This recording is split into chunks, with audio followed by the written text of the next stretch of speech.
The man that I'm about to introduce is a man who wears many hats. He's known as a breath of fresh air in the YouTube boxing community.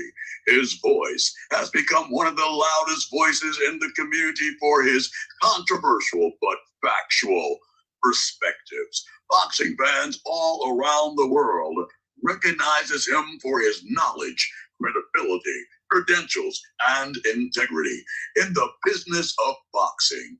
He is the founder of the nonprofit organization named Dads Overcoming Losses Living Above Reproach Incorporation. He is certified as a credit counselor, tax practitioner, experienced full-time entrepreneur, trained as an amateur boxer, and licensed as a boxing manager in multiple states in the country. He is the author of these words. You're going to need to get you a pair of these. The viewership is increasing exponentially. He is the author of these words. Roll the tape.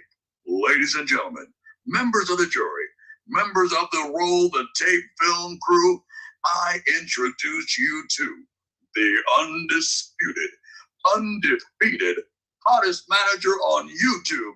Ladies and gentlemen, he is Manager Marty. Welcome, ladies and gentlemen, members of the jury, members of the Roll the Tape film crew. Welcome to another episode of Roll the Tape podcast with Manager Marty. You already know who I am, your host, Manager Marty, and I know exactly who you are. You are a Roll the Tape film crew member. I know who you are. And if I don't know who you are because you are viewing this podcast for the first time, let me tell you right now, welcome. You are invited. I welcome you. If you are a returning viewer and you have not done so, or a first-time viewer, and you also have not done so, I encourage you to please subscribe to this channel, like the videos, like the live broadcast, even like this broadcast live right now, so that the entertainment and education will reverberate all across the world here in the YouTube boxing community. If you already are a subscriber and member of this channel, I want to say thank you for your support. I want to say thank you for your viewership and investing your monetary resources and your time. We are going to have a great show today. I am so excited. Y'all be happy when I come through here. Y'all don't know that I look forward each and every time I get the opportunity and the privilege, because it is a privilege, to be able to be live and live in color. You could have been anywhere else in the world, but you chose to be here with me, and I thank you, welcome you as well. If you are here and you are here to disrupt, to troll, to spy, to steal, to destroy, let me let you in on something. I welcome you too. Oh yes, I welcome you too. You are also welcome here. Yeah, I got something for you though. Yeah, I do. I do. Got something for you. Glad that you can make it. If you are watching the replay of this live, I welcome you. You can please feel free to support this channel by clicking on that super thanks button. Be a blessing, be a support, okay? Leave a comment in the comment section below because I love feedback and I'm going to get right back to you. Now, we got to start this show off right. We got to do it the right way now because the energy, equally as the viewership is doing right now, it must increase exponentially. And in order for it to do so, we got to start it off right. And what I mean by that, when I say start it off right, y'all know what I'm talking about. We ain't going to take all day. We're going to get in, and then we're going to slide right out the back door with our Town Watch check-in because we have a lot of boxing to talk about today. We have the business of boxing to talk about today. We have the sports of boxing to talk about today. But before we can talk about any of that, we have to start our show off correctly with our Town Watch check-in. This is how the energy start building up. This is how the air fryer. See, I'm turning the air fryer on now. And in order for it to get to its maximum heating temperature, we got to start this off with the proper foundation with our Town Watch check-in. Let me give you a brief synopsis of how it works. If you're new to all this, don't be discouraged or dismayed. I'm about to break it down to you real quick, very, very quickly. Now, Town Watch check-in goes like this. You insert your geographical location in the chat, right? It could be your city, state, island, and or country where you are born and raised, or where you're from right now, or where you at right now. Either way is cool. I'm going to publicly acknowledge that you are in the building, that you are here, live and living color. And the reason why we do this Town Watch check-in, there's a reason why we do it. It's very unique to us here on YouTube. The reason why we do it, it is our way, right, to publicly acknowledge that even though we have different perspectives, we have different opinions, right? We share one thing in common, and that is our love for the sport of boxing. And that's why we are here. We lay in the right foundation on the onset, because moving forward today, we're going to have an open live panel. We invite anyone with respect now to join the panel, and we're not going to have the same opinion sometimes. We're not going to have the same perspective all the time. However, we can always rest assured that we have one thing in common, even though there are things about us and our perspective that are different, and that is our love for the sport of boxing. I'm doing way too much talking. I'm going to start the Town Watch check-in off the right way. I'm going to do it first. I'm going to acknowledge your city, state, island, and or country in the chat. And I'm going to let everybody know right now that you are welcome to participate, even if you are watching this replay of this live. You can do so in the comment section below. When I see it, when I check my comments and I see it, guess what I'm going to do? I'm going to acknowledge you even in the comment section. All right? All right, here we go. We going right in. Y'all know where I'm from. Hometown, Philadelphia, Pennsylvania.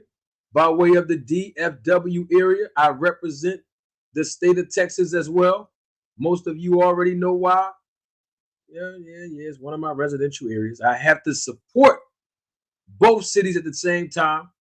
Philly, Arlington, Mansfield section, Tarrant County, stand up. Dallas, stand up. Philly, stand up. But I also have to ask the other cities, states, islands, and or countries that's in the chat to stand up as I acknowledge that Chicago is in the building. I knew somebody from the Windy City was here because I felt the wind blowing as soon as I looked in the chat. And that's because somebody's representing Chi-Town, Chicago in the building. I see you. Who else we got? Come on, y'all. Let's check on in. We ain't going to stay long on this because we got a good show. We got good show to produce today. We ain't going to stay long on this right here. DC is in the building. My man, Joe. Joey, thank you for your contribution to this channel. I got your Cash App, brother, and I appreciate you so much as always, Joe. We got DC in the building. Who else we got? Come on, y'all. Don't be sitting there shy now. Let's check on in. I know what we came to do. We got to bring the energy up here. All the way from London. I see you in the chat. Come on and check in. Oh, yeah. Yeah. England is in the house. The UK is here. So we got London in the building. And we also have Manchester in the building as well. I see you. Salute to the UK. Bronx, New York. BX, B Next is also in the building. I see you. Let's check on in. Oh, as the viewership is increasing exponentially. Come on, let's go. Let's go. Come on, y'all. Let's check on in. Salute from New York. I see you, Tommy. Who else we got in here? Listen now. We got Harlem, New York in the building. You know, listen now. Some of the flyest dressers from Harlem. But big money came from Harlem, and he said he missed North Philly. So North Philly got to stand up in the building too. I see you. Iowa is in the building. Shani, I see you. Come on, y'all. Let's check on in. Hey, Lewis, it don't matter where you from. I appreciate you in the chat representing Manchester up in the UK. Thank you, man. It's all good. Yeah, we share one thing in common, y'all. We love the sport of boxing. Who else we got in here? Let's check on in. We ain't going to stay on this too long because we got some boxing to talk about. Yeah, we got some talking about pay-per-view numbers today. Yeah. We talking about pay-per-view numbers today. Yeah. Yeah, I see you, Crispy. I knew you wasn't from Crispy. I see Chris. Come on, man. I knew you weren't from there, bro. But I know where you are from, and that's why I got the check right on in. Detroit is in the building. I see you. Fayetteville, North Carolina. I see you in the building. 2 Cents Boxing. I see you representing the state of Texas. I see you checking on in. Strongland, New York. I see you checking in. Come on, y'all. Let's check on in. Now, we done talked about Chicago in the building. Come on, I see you. Come on, let's check on in. Let's check on in. Now, we done talked about having people represent the East Coast, right? Down south near Texas, right? Another country. We got 2 people from Manchester, England right here. Manchester, I see you in the building. We said that we said we got somebody from the Midwest, but I'm trying to see if somebody from down south, besides Texas, I want to see if somebody else here from down south. I also want to see if the West Coast in the building yet. Yeah, we're going to move on. I'm not going to stay long on this, but I just want to make sure we got everybody in here. I don't want to leave nobody out. This is our Town Watch check-in. Come on, y'all. Let's check on in. My guy, Aaron H. Muhammad, is in the chat representing Dallas, Texas. I see you, Aaron. Let's go. Woo, listen, y'all, we got some heavy hitters in the chat. You know this is going to be a good show. You better look at the names that's in the chat. You're going to know it's going to be a good show. Go ahead and look at the chat. Huh? I can't do this all by myself. I am not that good. You got to have a thorough check when you're doing a live podcast. You got to have a thorough check when you're doing a live broadcast. Even if you don't have a podcast and you just got your phone and you just recording, that's cool. You still got to have a thorough check to make this thing work. All the way representing Orange, New Jersey in the building. I see you. North Carolina is back in the building. I see you. Who else we got in here? Yeah, let's check on in. Let's check in. Come on, y'all. Can't wait. Can't wait. Somebody said they can't wait till we start. We about to start in a minute. Yeah, we about to start in a minute. I don't want to leave nobody out. See, this is an all-inclusive channel. This is why we do our Town Watch check-in. You won't find it nowhere else. But you're here live and living color with me. Dayton, Ohio. Repping and stepping, I see you. Who else we got in here? We ain't gonna miss nobody. One more. Can I get one more? We got to start this show off. We got to start all right. Shoot, we just came back from a good show from yesterday. We got to start this thing all right. Yes. Come on, y'all. Let's check on in real quick. Can we get a check-in? Can we get one more check-in? I don't ask for much, y'all. Can we get one more check-in? Oh, the viewership is increasing exponentially too. Come on, y'all. When you check in, right? When you check in, don't be scared to like, though. Yeah. Come on and check in, right? But whenever you get a chance, hit the like button. Yeah, we want YouTube to push this content out so the education and entertainment value that we provide here can reverberate all across the world, especially here, YouTube boxing community. Dallas, Texas in the building. Coach Amber, I see you. Woo! Didn't I tell you that somebody from the West Coast was going to check in? Didn't I tell you somebody from the West Coast was going to check in? Our first but not last super chat of the day from my day one supporter. Some of y'all might not even realize that Clifford Henry has been a part of the support of this channel from last year. Huh? Day one supporter, my guy, Clifford Henry, representing Los Angeles. Thank you. Double salute to you, Cliff. Thank you for your contribution and your support to the channel. My God. Who else we got in here? Can I get one more? Told you I knew we was going to get one more. Bridgeport, Connecticut. Big Dog, I see you in the chat. In the building. Huh?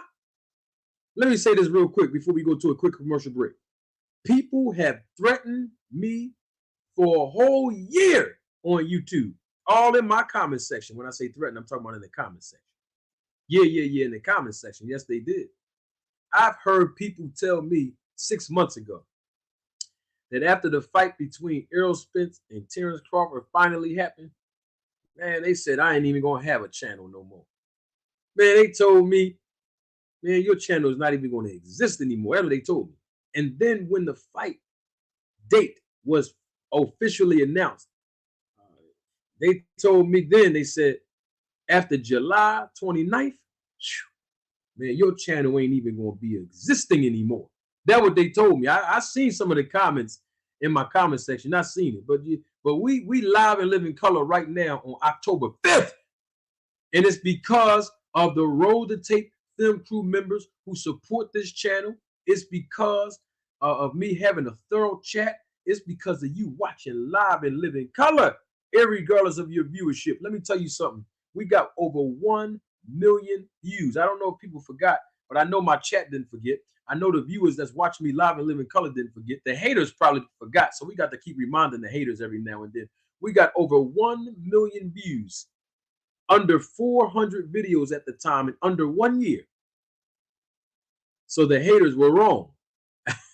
You got to have a thorough chat. That's what I'm basically telling you. You got to have a Roll the Tape film crew.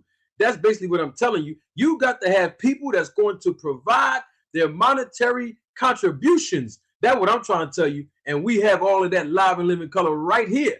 And that's why the viewership and the channel has been growing exponentially. Yeah. I got to plug y'all in. I cannot do this on my own. It's because of you. It's because of the support that we garner here on this channel, and I thank you.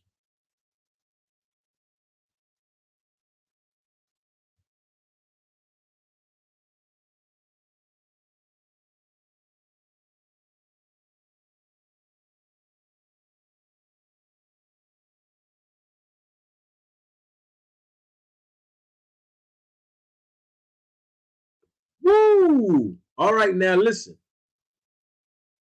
All right, now hold on, listen. We got to talk about this now. I want to let everybody know, if you're just joining us live and live in color, I welcome you. I welcome you. If you are a returning viewer, I welcome you as well.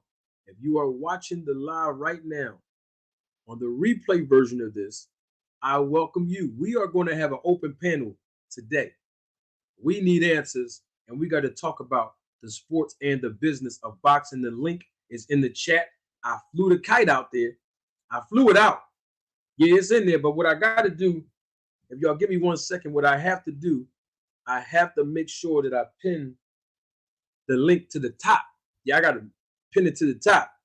Yeah, pin it to the top. So we won't have no excuses and nobody saying they couldn't find the link. I want everybody that's going to participate in the panel, don't be hesitant. Come on up here. Yeah. Come on up. And I'm going to keep it 100 with y'all. I'm going to keep it all the way 100 with y'all right now. Let me take my glasses off so y'all can hear what I'm about to say. I want the smoke today. Yeah, I'm on that type time today. I'm on smoke time. Yeah. This is the cigar lounge today. I want all the smoke to be in the room. Oh, yes. I want the smoke today. So the link is in the chat for you as well. They know who I'm talking to, the ones that be coming up here trying to disrupt the live. Yeah, the ones that be trying to come up here and use tactics, you know, gaslighting, projection, reverse psychology, mind manipulation, all that stuff they be trying. Yeah. I'm talking about you. Come on up. Those of you that try to discredit me when I know what I'm talking about, especially about the business of boxing, I don't know how can you discredit someone who's actively involved in the business and you don't know anything about it instead of humbling yourself and just learning. I don't know, but we welcome you to come up to. Let me make sure I pin it to the top. But that's not who the link is only for. I'm just letting the people know that when they come up here, the ones that comes up here on that type time, yeah. We're gonna be in a cigar shop. Yeah. We're gonna be in the cigar lounge when you come up here. All right. But the other ones that just want to talk about boxing, that just want to talk about the topics that we are going to present today, we welcome you to come on up. Yeah, we're gonna talk about it. Let me make sure I pin this to the top. All right. I'm gonna pin the link to the top. Everybody can know where it is. Everybody can be accessible to it, and it can be accessible to you. Know what I'm talking about? How y'all doing today? I gotta start asking y'all how you are doing today. I'm doing good today. How are you all doing today? Let's talk about. Let's do an audio check. Let's do a mic check. I want to make sure everybody can hear me loud and clear. Can I get a mic check? Can somebody in the chat let me know if you can hear me loud and clear on this microphone? Okay, we need to know. We need to know. Can y'all hear me on the mic? Audio check, real quick. Mic check. Mic check. 1 2 1 2. I gotta pin this. Pin this link to the tizop. Yeah, to the tizop of the chat. Indeed. Let me see if we got a mic check in the chat real quick. Hold on. Make sure we got a mic check in the chat. I want to make sure everybody can hear loud and clear. I know that's right. 1 2 1 2. I see you. All right, Chris. Woo, Kamal Eyes. Salute to you, Kamal. Yes, I see you. I told Kamal I got something for him. Salute. Hold up. I told Mr. Kamal yesterday that I had something for him. Woo, Mr. AMG is here. Woo. My brother Lump is here. Woo. Listen, if y'all don't know this chat, the people that's in this chat right here, oh my goodness, man, oh my gosh, this chat gonna be lit today as always. Hold on, where my man at? Hey, Kamal, I got you. Hold on, let me make sure I want Kamal to know I got him. Done. Kamal Oz, I got you. I gotta let my brother know I got him too. Hey, Lump, I got you. All right. Yeah. I just want y'all to know, Mr. Pragmatic is probably not going to be here today, but he is going to be proud of me when he gets back here. But I just want Kamal to know. Kamal, I got you. I told you yesterday, Kamal, I had something for you. I just gave it to you, Kamal. You know what I'm talking about. Yeah. It's official now, Kamal. I got you. Woo, we got everybody in the chat. I got to pin. I'm doing way too much talk. I'm getting so excited right now. Where the link at? I got to find a link. Make sure I pin this thing right to the top. Yup. Mm-hmm. Yeah. Yup. Bam. Let me make sure. Up. It's pinned to the top now. Yep. Open panel today. Yeah, you know it's like open mic. You know, have you ever been to like karaoke night? You know, like karaoke night? Yeah. That's what we doing. Cigar lounge. All the smoke in the room. All the smoke in the room. Yes, indeed. Yes. Oh, this is my brother. My brother coming through the... Oh, man, hold on. Y'all got to stop my show for my brother. You want to come on, man. Everybody got to wait now. When you see this name on the screen, everybody got to wait. The top rate Tim coming through the joint, man. Hold on, man. Oh, I got to shut everybody down when my brother come on. Hold on, top rate. Hold on, top rate. My brother on this joint real quick, man. Hold on. Hold on for a minute, man. Hold on, man. Get my brother on this joint real quick. Hold on. Top rate Tim, what's good? Yo, what's up, baby? What's going on with you, big bro? Oh, I seen it, John. I was just saying, what was up? What's going on, man? Man, You ain't talking about my man though. You ain't talking about my man. Is who that? Charlo. Well, I was going to talk about the pay-per-view numbers. I was going to talk about people saying the I heard pay-per-view that. numbers. I heard it was terrible. It was terrible. Yeah, I want to see if if the information is accurate or not. You know, I'm hearing they did 500,000, like 500,000. I don't know if it's true or not, but that's why we want to talk about it. But when you said my man, I thought you were talking about the other guy. I thought you were talking about him. Who? Your man Bud, bro. I wasn't gonna speak on him. Oh, but come on, man. Listen. Now that's my guy. I ain't even gonna front. That's my guy. That's my guy. Oh yeah, no doubt. But I ain't gonna front though. Your man though, he came in there and he didn't have the eye of the tiger, man. He did not come in there ready to fight, man. Charlo did not come in there ready to win. He wanted to survive, not win. That's what that was. I will have to agree with you. He definitely did. And when he was letting his hands go, I seen a little bit of potential. Like, oh, all right, he can make this more competitive. He can do a little something. I'm not saying he was going to win, but he can do something to make this more entertaining. And then I don't know if he kept getting hit and then all right, let me stop and let me just go ahead and survive. I don't know if he said that to himself inside the ring during the fight, or he made that decision before.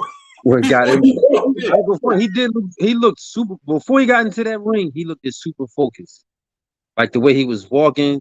You seen it like when he was walking with his girl, like his girl's behind him, he was in front. Like I ain't not right now, boo. Like you know what I mean. Like I ain't trying to do all that booed up stuff. No hugging.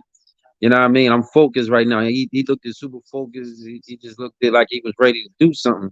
And then once he stepped in the ring, his attitude and his mentality just changed. I don't know what you know what I mean, what happened. I don't if he took a punch and he was like, oh, what was that? I don't know what did something happen that just made him say, I'm just here to survive at this point. I'm gonna back it down. I'm gonna use my footwork. I'm just gonna get away from this dude. And that seemed like that's what he did for the majority of the joint, man. Yeah, I ain't gonna hold you. I agree. In the beginning, he was moving around to me, and I said this when I was when I was like watching the fight, he doing way too much running. Like he's moving way too much. And by him moving way too much, he's going to basically zap his own energy out. And he's not going to be able to have the power that he's going to need when he do decide to stop, sit down on them punches. And he made Canelo look. And I like Canelo. I do. Yeah. I like Canelo. I do. And I think Canelo is a good fighter. But he kind of made him look a little bit too extra. Made him look a little bit too extra good at this time of his career. Like, and Canelo's very strong. I think what it is his strength is very intimidating, and I think it overpowered. Not, you know what I mean, Charlo, bro. Like, it just overpowered him like that. He couldn't. Like, I think if he would have stood still and traded punches with him, he would have knocked him out. Oh, yeah, you know no doubt. Canelo would have knocked him out. Like, and I think he knew that. I think all that was just one big money grab, though. That's what it was about. Like, he was trying to get some bread, grab it. This is a good check. You know what I mean? Because like at the end of the day, the Mexicans gonna come out. They're gonna come out. They're gonna fill up them seats. You know what I mean? I guess they ain't really worried about pay-per-view too much. And then though he you know what I mean? Like they ain't really do nothing on as far as with the numbers with the pay-per-view. But they was in that crowd though. They filled up them seats though. Oh yeah, that's without question. They definitely gonna do that. Kamal Oz is here. Kamal, we're glad to have you as a guest as always, and now officially as a moderator on the channel. Kamal, what's up with you, my brother? Hey, what's up, Manager Marty? Always a pleasure. I sent you a super chat earlier. I don't know if you saw it. Oh, you did? Hold up, brother. Hold up, brother. I got to acknowledge you. Hold on. Let me see here. Yes, you did. I didn't even. All right, so let me tell you what happens, Kamal, so people can understand. So when the super chats come on my end, StreamYard automatically stars them. So sometimes I might not, like when the chat's going so fast, I won't see the color. It just say the chat, because when they star them, they kind of sit them to the side. All right. So that's probably why I did not see them. But I'm going to make sure I read yours aloud. And I apologize for the delay on that, Kamal. Double salute to my guy, Kamal Oz. Thank you, Kamal, for your contribution and your support to the channel. Kamal says this. He's here, but I'm still going to read it. The numbers prove what I've been saying for years. I want to make sure I pronounce this correctly, Kamal. Can you help me with this? Yeah, it's Canelo Alvaroid. Canelo Alvaroid is what I call him. Canelo Alvaroid's star power is overrated, and he needs a name as a dancing partner to do successful. He has never been in Floyd and Manny's level. Kamal, you're here now. Before we get to the numbers, you said that it proves what you've been saying for years. So tell us live and live in color, what have you been saying for years? Can you expound on the super chat? What have you been saying about Canelo, in your words, Canelo Alvaroid, for years? Yeah, so to expand on that, and I appreciate you letting me on today, they only publish Canelo's real numbers when they are super successful. And he's only doing really well on pay-per-view when he's got a marquee opponent fighting him. And so, intrigue, it's an opponent that people could see being a 50-50 fight. Whereas with Manny and Floyd, they would do numbers irregardless. So with Canelo, they publish his numbers, for example, when he fought, of course, Floyd, when he fought Miguel Cotto, the first 2 Triple G fights, they reported it. But when he's fighting these, Austin Powers level, UK domestic level super middleweights, they don't publish his numbers because people know, hey, this guy has no chance to beat Canelo. They published the Caleb Plant numbers, and those were good because Plant, people thought he had a decent chance to beat Canelo. There was some intrigue, and he had a different kind of style. So when he doesn't fight the fights that people want to see, he's not able to carry the pay-per-view alone in the same way that Manny and Floyd were able to do. You see them more as mainstream in America than Canelo is. And so that's what that super chat's reflecting. Yeah, he can do 500 or 300,000 or whatever by himself. But he doesn't get close to 1 million or even above really 800,000 or 700,000 really, without it being somebody who the fans really want to see, where there's an element of danger in the fight. So that's what I wanted to say. Very great point, man. And when you start talking about Floyd Mayweather and Manny Pacquiao, that's like, man, that's top level. That's like top level selling of pay-per-views. It's hard for a fighter to get all the way up there. And I have to add that Oscar De La Hoya to that list as well when we talk about pay-per-view superstars. And I'm talking about to the maximum. It's hard to get all the way up there. You can count on one hand sometimes when we look at decades of fights in the past where fighters reached that full level of star power when we talk about pay-per-view buys. And like you said, Kamal, it's all about having the right dance partner too, to be able to do that. Now, Kamal, I'll let you answer this question real quick.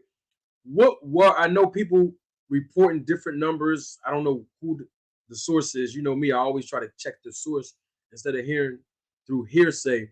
What were the pay-per-view numbers in your opinion? I don't really know because the funny thing about Canelo, like I said, is they don't release his true numbers unless the pay-per-view is a smashing success, right? So they released the true numbers for Caleb Plant. And they confirmed those because those were over 800,000 buys. They released the same thing for Miguel Cotto and Triple G 1 and 2 fights that people thought were evenly matched.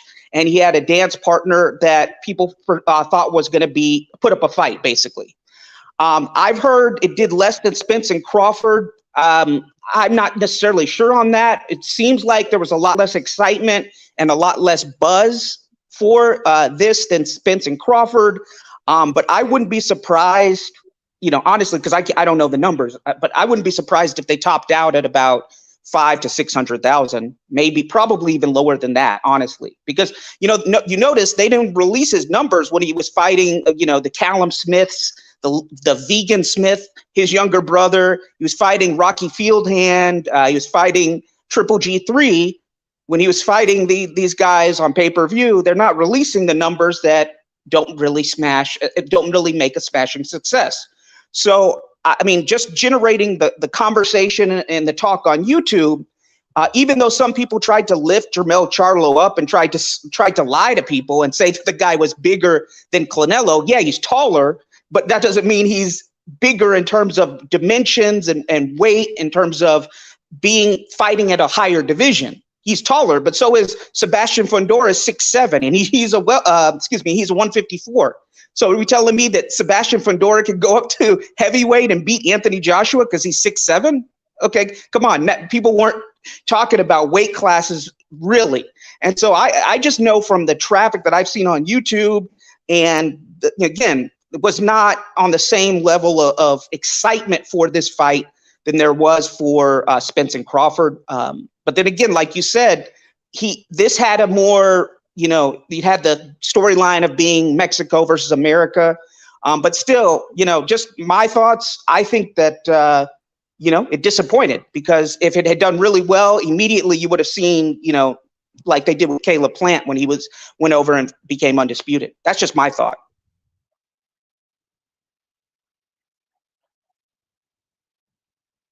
Got you. So basically, when you look at Canelo Alvarez's number against Charlo, you're saying that he should do relatively better by having the right dance partner, because Charlo is not the right dance partner for Canelo in the sense of being a good pay-per-view seller. That's what you're saying, right? Absolutely. Jermell and Jermall Charlo both tanked when they were on pay-per-view together. They were on one pay-per-view together, and I think it was Jermell, Tony Harrison, and Jermall versus Korobov.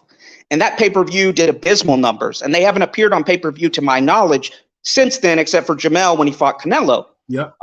So if you look at the facts going into this fight, and I said very early on when the fight was announced, I was one of the few people on YouTube who said, this is a mismatch. It's a cherry pick. Jermell is coming off of an injury to his hand. He's coming off a layoff. You're trying to use a gimmick marketing scheme like this is undisputed versus undisputed, when in reality, Jermell Charlo's moving up 2 weight classes, and they're not even doing something fair, meeting in the middle, 160, to say, hey, this is a true fight. And so he's giving up everything. And the other thing I said about the Charlos was, I said, you know what? Those guys, they are fans of Canelo. If you see some of their Instagram lives and their stories on YouTube, anytime they're in Mexico, especially Jermall, he's like, oh, Canelo, I'm in your hood. What's up now? What's up now? It's not like a David Benavidez. So I said the fans, knowing all this background, they said this is going to be another fight where Canelo fights somebody at a huge advantage, and they didn't see the danger. So they could have made David Benavidez. That's a far bigger fight financially. That the fight made sense. That division, super middleweight, has excellent fights for Canelo to fight, and he's the undisputed champion. And so when you're the undisputed champion, you have obligations in the way of fighting, your mandatories. And so that's the thing with that is, and that's why he has a higher standard right now than Tank Davis, who just has a WBA secondary belt. Does not mean I want Tank to go and fight Pitbull Cruz in a rematch. I'm not saying that. But Tank is not holding up a division hostage. So the fight, this fight that we saw, I always said it was fool's gold. That's the term I used. I said it's a gimmick. It's just 2 names, but it's past its sell-by date. I said it robbed us of 2 fights that I wanted to see, which the 2 fights were Tim Tszyu and Jermell Charlo, which had been building. And ultimately, you guys in the chat may not like this, but I'm going to tell y'all the truth. Jermell Charlo, for whatever reason that you want to say, he ducked Tim Tszyu, period. So we didn't get the fight that the PBC was building. when they brought Tim Tszyu over here to America, they were interviewing him. He was talking, smack. Jermell was talking smack, commentating on his fight in Australia, which was the natural next fight to make. And we didn't get Canelo and David Benavidez. So the public once again saw Jermell was not a threat. And so it wouldn't surprise me if the numbers were lower relatively speaking. For him to do, again, Manny and Floyd could pretty much carry a pay-per-view on their backs. Canelo's not on that level. He's still a star. He still gets more pay-per-views than others, but people only really watch him with, in terms of high pay-per-views when there's a perceived threat. And the public, I believe, thought like me on this fight. They thought Jermell Charlo's coming off a hand injury. He's been inactive. He's coming up 2 weight classes. Canelo's been active. Yeah, if we'd gotten this fight when they were all at 154, or even when Canelo was at 160 and Jermall and Jermell were at 154 and they were active, they had no injuries, that would have been a better matchup. But to me, the public has responded in the same way that they've responded to his other fights where people are not really excited about the level of opposition, and they don't buy it to the level that corporate media wants to tell us that this guy is this cultural sports icon. He's a good fighter. But he's not to the level of those guys, like you said, and Oscar De La Hoya, add him to the list as well. He's not on that level. So this fight just proved that the public didn't perceive a danger in Jermell Charlo. There was zero appetite for it. Years ago, there would have been an appetite for it. But at this point in time, when you got David Benavidez, the Mexican monster there, just waiting for you, and if you're Canelo, you only went for undisputed at 168 once David Benavidez got stripped for the second time. And then you petitioned the WBC to fight your former sparring partner, Avni Yildirim, who was coming off the loss to Anthony Durrell. And you fought all these other fights up until the legitimate fight I will give him credit for, someone who was in form and people had intrigue, was Caleb Plant. And what happened with that legitimate fight? It did very well at the box office. So people are telling us with these pay-per-view buys, whatever is PBC, whether it's corporate media, you're saying that this guy's a great star. You want to put him back on your pound-for-pound list for once again fighting a guy who's smaller, who's disadvantaged, which he's made a habit of in his career, fighting disadvantageous fighters. And the numbers don't back up what corporate media said. The numbers don't back up what a lot of YouTubers are saying. We're like, Jermall, I saw statements like Jermell's going to knock out Canelo, and I was just laughing. I was laughing, bro. I mean, that just was absolutely asinine to predict that Jermell Charlo was going to knock out Canelo. Now, some people, I don't like Canelo, and I'll be the first to admit it. It has nothing to do with race or anything like that. I just think that he's too big of a cherry picker, period. And he's ducked certain fights, and I just don't think he's good for the sport, and I think that his hype is overrated and overstated. Okay, understood. Let me ask you this question, and I know that you do a very well job with keeping it 100 and knowing how to separate the fact that you don't like Canelo, but you also are aware enough to say, you know what, I'm going to keep it real. This is true. Do you think it's because Canelo don't like fighting fellow Mexican fighters? Do you think that has something to do with him not fighting David Benavidez?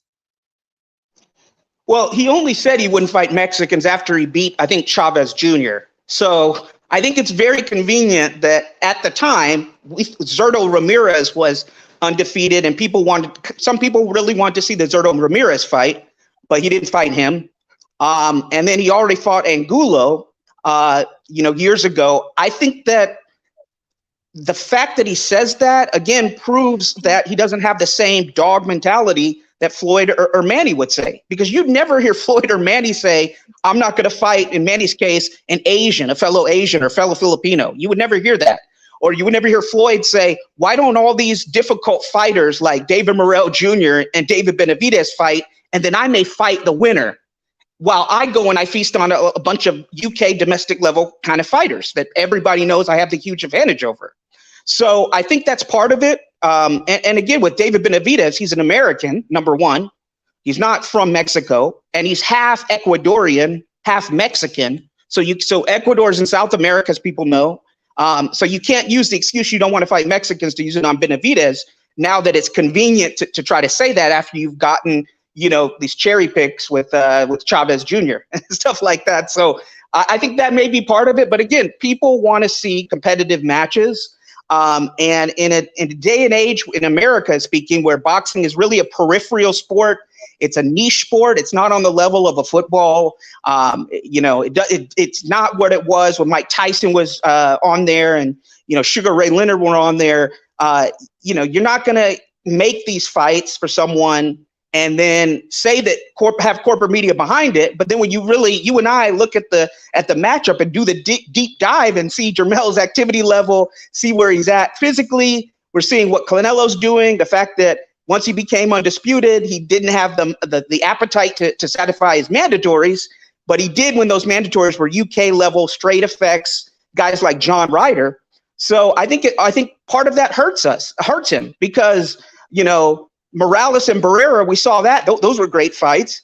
Marquez fought everybody. Juan Manuel Marquez, and I think people are kind of scratching their head when he says, "Hey, I don't want to fight Mexicans." Well, you're saying that with when David Benavidez is out there and people want to see it. And again, David Benavidez, you can't say he's Mexican because he's Ecuadorian and Mexican, and he's an American citizen. Never lived in Mexico, to my knowledge. Born in Arizona. So again, I think that may be part of it. Yeah. Okay, that's a really good point, man. I mean, people in the chat are talking about, since you brought up David Benavidez's name, why not talk about it now? And I was going to wait, but why wait? David Benavidez is fighting Demetrius Andrade. I don't know if his name is Andrade or Andrade, but we're just going to call him Andrade. I just don't see me calling him Boo Boo. I'm just not going to call him Boo Boo. I'm just going to say, hey, Boo Boo. But Demetrius and David Benavidez, they are fighting in 1 month. I think that's going to be a very competitive fight. I'm interestingly concerned about Demetrius when it comes to punch resistance, because we haven't really seen him get in there with a person that has like power, from my understanding. And I'm talking about legitimate power, like David Benavidez had. We haven't really seen him get in there and bang toe to toe. I'm talking about standing right there, banging it out, toe to toe in a phone booth with a guy on the level as far as talent wise as a David Benavidez. So I can't wait to see how that matchup is going to unfold. What's your take on that fight, David Benavidez and Demetrius Andrade? What's your take on it, Kamal? Excellent question. And finally, Andrade gets the big fight that he's been wanting. He's had a lot of issues, a lot of them self-inflicted, because he pulled out of the Charlo fight years ago at the last minute because he was listening to Jay-Z and Rock Nation, and they didn't fulfill their obligations to him. So I think he did end up suing Rock Nation. I don't know what happened with that. And then others, things that were beyond his control. Like he was the first person that one of the first boxers, Eddie Hearn, signed when he came to America. He was on HBO, then he went to DAZN. And with the exception of, Jamal Charlo and Caleb Plant, and then David Benavidez, they had all of the super middleweights and the middleweights. And Boo Boo didn't get any of those fights. He was in position to get the undisputed because Canelo said, hey, I want the undisputed at 160. So with this fight, I share your concerns. Reason why is in recent fights, we've seen Andrade get hurt more than you would like. He dominated Walter Katandakwa, who was the guy he fought for the WBO mandatory at 160 when Saunders tested positive and then was withdrawn from that fight. So I think he knocked down Katandakwa, local, like a Namibian guy, a nondescript person, only ranked in the WBO. He wasn't in any other sanctioning bodies, but he knocked him down 5 or 6 times, I believe, and he got himself hurt and knocked down once. And Katandakwa is not on the level of a David Benavidez, obviously. So I share your concerns about the fight, but I think it's exactly what boxing needs. It's a 50-50 fight in terms of, you have Andrade, who's certainly can make a case that he's been the most avoided fighter out there. A lot of it to his decisions, but also because people don't want to fight him. And then you also had David Benavidez, who's a little bit younger. We wonder if he's going to be able to cut off the ring against Andrade. And then Andrade actually has underrated power. And so he's actually knocked down a lot of his fighters. Edgar Berlanga went the distance with who's that guy from Quigley, Jason Quigley. And Edgar Berlanga has been hyped up as this power punching guy. He went the distance with Quigley. I believe Boo Boo. Sorry, I know you don't like that term, Boo Boo. Andre, no, I'm just messing with you, man. Andre got Quigley out, I think, in 1 or 2 rounds. I mean, he made quick work of Jason Quigley. So he does have power. Andrade has underrated power, but at the same time, at his age, you wonder, have his legs kind of slowed down? And then again, like you said, he's faced no punchers on the level of David Benavidez, but this is the breakthrough that we both have been wanting for these two gentlemen. And it's the showcase fight, that the showcase being the take it or leave it kind of fight that we wanted for Andrade.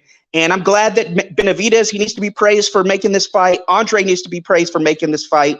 And I think that boxing should support it. It's much more of a 50-50 fight than Canelo versus Jermell. This is actually what's good with boxing in terms of these two fighting.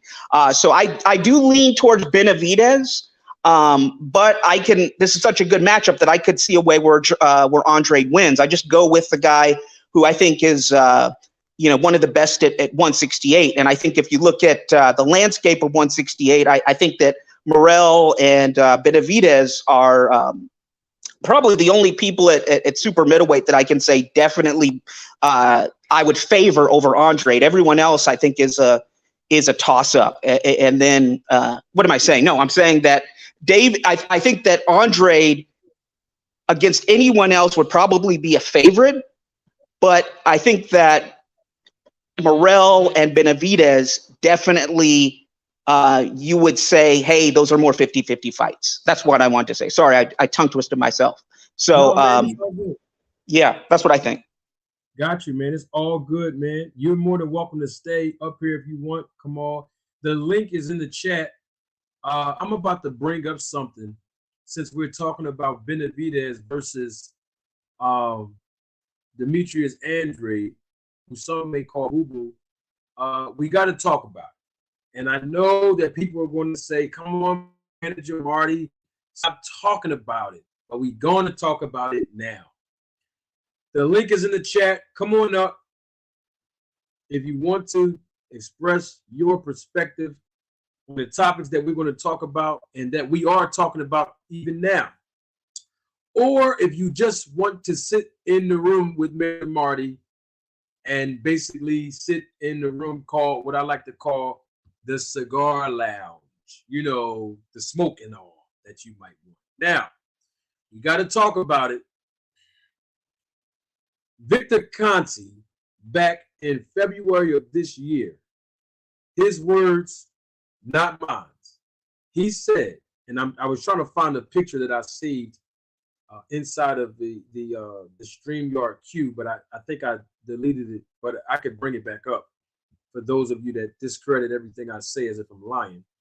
But his words, not mine. Victor Conte said, boxing needs to get woke because David Benavidez has Memo Heredia in his camp. He also said that powerful and undetected drugs, and he did mention them in the tweet, can basically be undetectable because there is no VADA testing for those particular PEDs. He said the most stringent VADA testing won't even be able to detect those PEDs. And he was referring to Memo Heredia being in the camp of David Benavidez when David Benavidez was in training camp to fight Caleb Plant.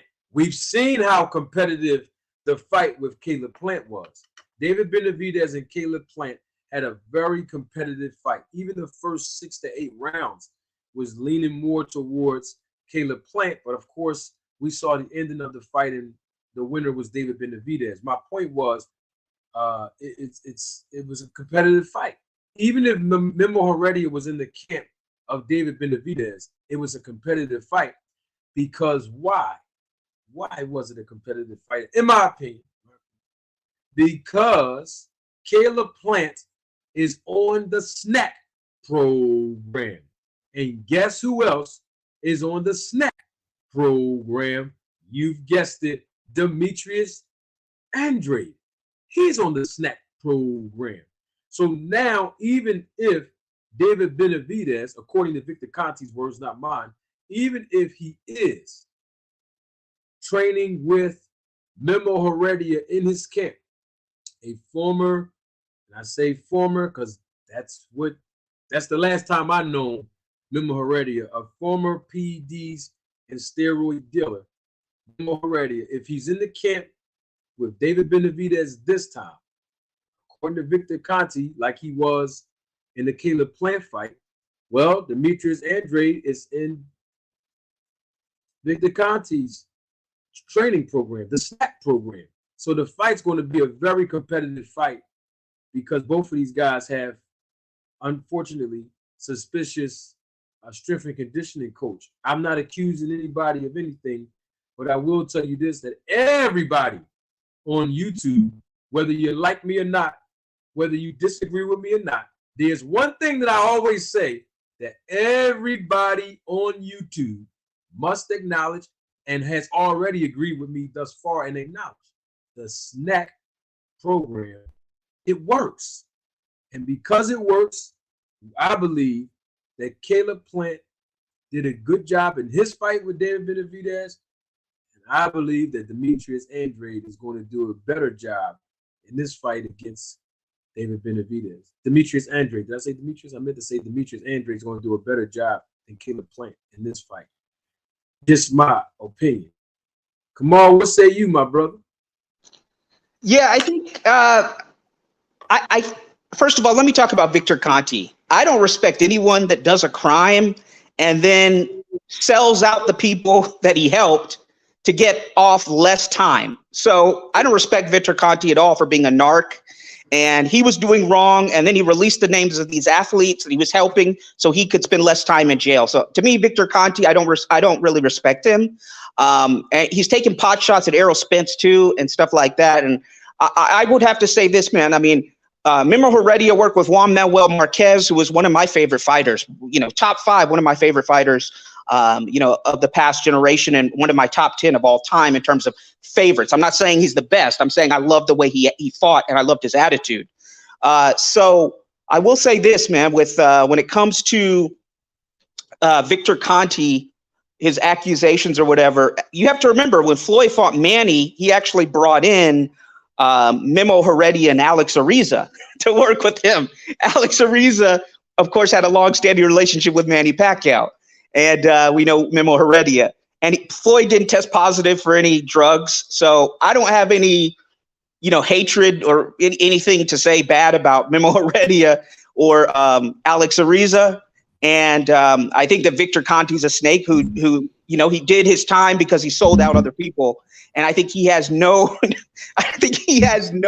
way to talk about others in the business when he has his own history. So I think that, a lot of people are in snack, and including, like you said, Crawford, Boo Boo Andrade's in snack. I think Jerome Boutsinis has a relationship with snack. I don't have any inclinations that anyone with snack is cheating.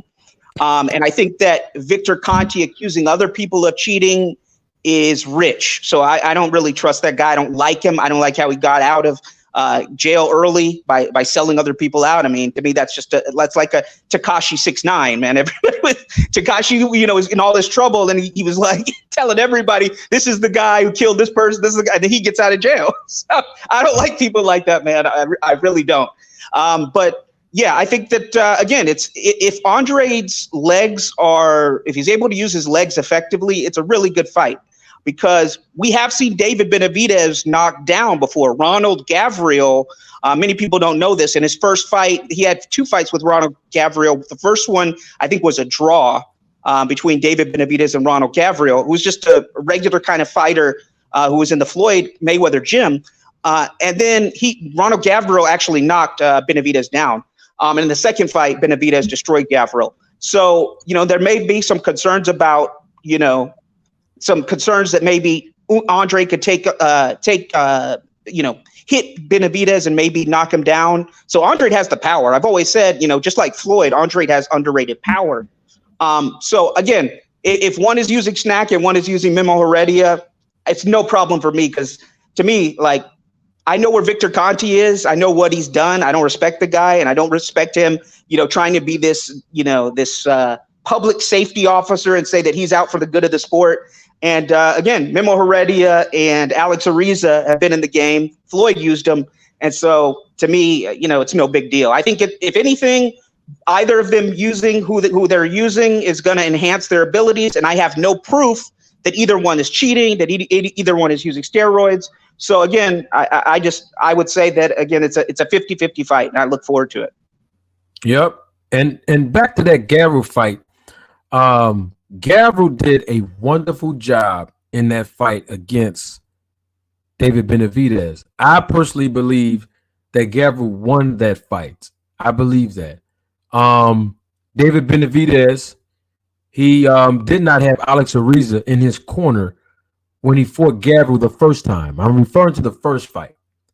But it seemed like when he got Alex Ariza in his corner for the second fight, you saw the difference of how David Benavidez looked, and he demolished Gavril in the second fight. And he did have Alex Ariza in his corner. I am not in no shape, way, or form saying that David Benavidez was on PED. Somebody in the chat asked me, is that what I'm saying?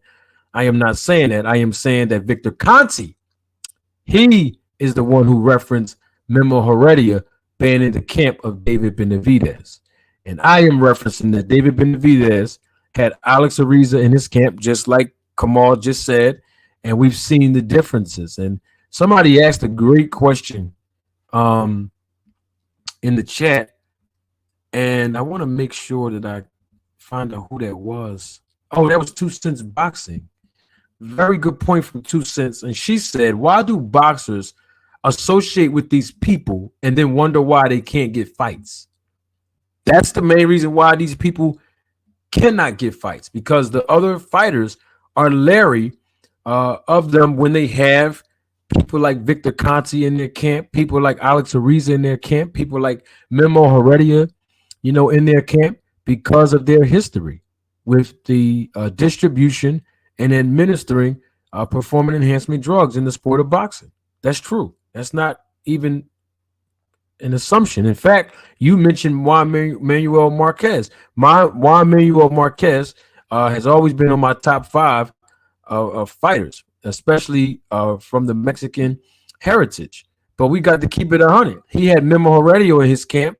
You've seen how his body transformation looked when he fought Manny Pacquiao, and all of a sudden, that's what happened. He had one-punch knockout power, and he knocked Manny Pacquiao out. Now, I'm just saying that when you see these things happen with these people that are very suspicious when they're in their camp, it makes you want to question, oh, so that's why. Is that why? Wait a minute. What? These are natural responses and reactions that humans give when we see something that looks extremely off or off balance.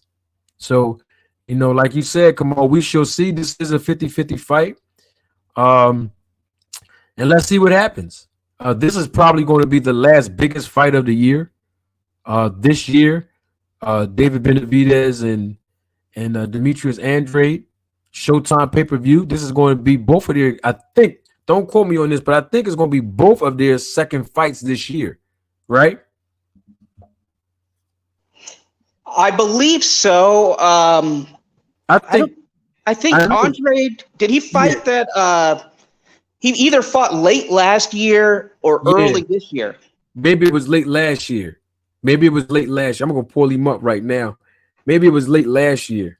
But I know his last opponent, who I think he went the distance with, but he knocked down. He hurt him one or two times. One of my favorite young fighters in terms of prospects, Christian and Billy, fought the guy that Andrade fought the last time, and Christian and Billy demolished him. Christian and Billy, he's built like a tank, man. He's very fun to watch. In Quebec, he's from France and Cameroon. He's an Afro-French fighter, but he fights out of Quebec in Canada. And they put Damon Nicholson, who was the guy that Andrade fought. And they, and Billy fought him in Quebec with a small ring. And Damon Nicholson had never been, really hurt real bad. I think he may have been knocked down once or twice, but he was never really hurt. He was durable. And then Billy just overwhelmed Damon Nicholson. Damon Nicholson was trying to run away the whole fight. And then Billy was just lighting him up. And he had, and Billy's a really fun guy, man. I would love to see him, Billy versus David Morrell Jr. I hope that he gets some bigger fights. So, Damon Nicholson, I think him and Andre fought late last year or early this year. Not really sure. Yeah, so I was correct, and I was right from both fighters. I knew it was David Benavidez that fought twice this year, of course, but it was twice. Both of these guys fought twice this year. Demetrius fought on the undercard of, remember, it was early this year, on the undercard of Tank Davis. On the undercard of Gervonta Davis when he fought Hector Garcia. You heard me, Kamal? Yeah, Was it Damon Nicholson? Who was yes, it was. Yes. Okay. Yes. Yep. And so that was his first time fighting on Showtime. I think that was Demetrius' first time fighting on Showtime. Actually, he did fight on Showtime before. He fought Willie Nelson when he was kind of a free agent. Willie Nelson, when he was at I think he fought him at 154. May fought him at 160. But when people were thinking that Andre was finally going to sign with PBC, he had a fight on a Showtime card, and he just demolished Willie Nelson, who was another guy like Damon Nicholson, never going to be a world champion, but is durable, was highly thought of, and he's kind of like a fighter that would prove if you're legitimate or not. Kind of like what's his name? Who's the guy that knocked out Adonis Stevenson? He knocked down Andre Ward. He's fought everybody. Kovalev took 2 fights with him. No, not Kovalev. It was a black guy, African American guy who fought Kovalev. He fought Ward. He has multiple losses, but he's like a good measuring stick if you can get past him. What is his name? Darnell Boone. Darnell Boone is the guy. Oh, Darnell Boone. Yeah, going back. Oh, wow, you going back. Okay. I forgot about Boone. Yeah. Boone has an insane resume. In this era of boxing where people like to they say they want the 50-50 fights, but as soon as someone gives you that, you laugh at him for losing and you don't want to see him again. Darnell Boone took on everybody. That guy's resume is crazy. And he put on some great performances. And like I said, he famously knocked down Andre Ward. Kovalev, he fought twice. And Willie Nelson's kind of like that. And Demetrius Andrade did fight Willie Nelson on Showtime, but then he went back to Eddie Hearn and signed with DAZN. So this would be the third time he's fighting on DAZN. On Showtime, if my memory serves me correctly. Okay. Well, maybe I should say the PBC, fighting under the PBC banner. Finally for him, it's a good look for him. I mean, look, this is what good business does. They put you on an undercard of a pay-per-view to expose you to a paying audience, and then your next fight, you and they would, as Adrian Broner say, you're gonna have to fight gorillas. You're gonna get paid when you fight for PBC. That's what Adrian Broner said, but you're gonna have to fight. You're gonna have to fight the gorilla. You have to fight King Kong. When you go over there, and this is what Demetrius Andrade is going to find out when he's fighting a monster. And David Benavidez, they're going to get this fight on. I can't wait. I cannot wait till both of these guys get in that ring, and it's going to be a good fight. I need to find out who's on the undercard. That's what I need to start doing. Finding out who's on the undercard, because they didn't officially put the fight on BoxRec just yet. And we've been hearing that they're going to fight, but they really didn't put it all the way out there the way we are usually accustomed of seeing them do. So we shall see. But word on the street is that they're fighting next month.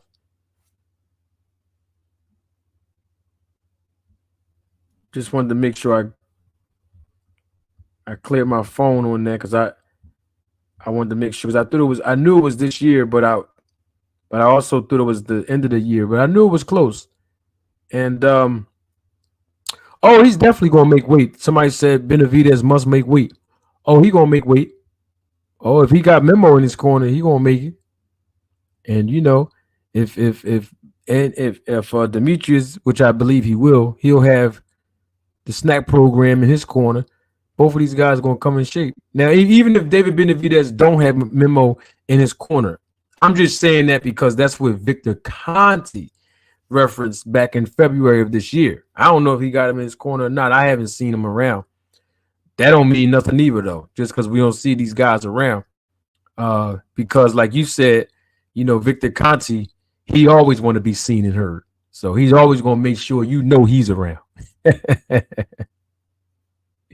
So, you know, I mean, we talked about the bigger weights, and that's what we're talking about now. So while we on this, Kamal, let's get back to Canelo. Since we're talking about the bigger weights. Now, Terrence Crawford, he said before the fight happened between Canelo and Charlo that he want to fight the winner. As of right now, you know, do you think as of right now, you think he's willing to fight Canelo? I mean, on a serious level, really moving up 3 weight classes to fight Canelo. Do you think that's a serious, you know, offer that he's making? Crawford, I'm saying. I mentioned on your show that I thought Crawford was a bad faith negotiator. He held up Showtime, the second half of Showtime's calendar last year. A lot of fighters were on the shelf because Showtime thought they had the Crawford deal for him to only say peekaboo. I'm somewhere else. I think that Crawford wants to move up, not to prove his greatness per se. And listen to me here. Listen to me well, because I'm not saying that he's going to lay down. I'm saying that I think his primary motivation is that he thinks he's going to get the biggest payday of his life against Canelo, that he thinks is the biggest fight in boxing financially. And I think both of those are incorrect. I don't think Canelo wants to fight him, not because Canelo is somehow ducking him. That's preposterous. It's because I don't think that Crawford is the big money draw that a lot of his fans think. And so I think for someone like Canelo, he doesn't really make sense at this point in time. You know, like he said, it's a lose-lose situation. And I don't think it's a big money fight. And also I think if you were not out in the wilderness, you knew that Terrence Crawford proved to be difficult to negotiate with. He was delusional in terms of his market value versus being an elite pay-per-view attraction and talent. Those are two different things.